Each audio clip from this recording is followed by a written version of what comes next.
चलाना, ठीक है। जल्दी से चल रहे और अब मैं आपको स्पीड में बताता हूँ।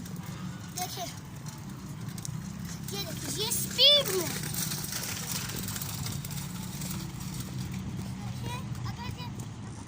ऊपर जगह हो ना, ऊपर तो तेज चलाओगे तो गिर जाओगे नीचे। इसीलिए हमने अगर ये देखो सारी ऊंची है ना, इसलिए मैं आराम से चलाऊंगा। जब वो आगे थोड़ी सी नीचे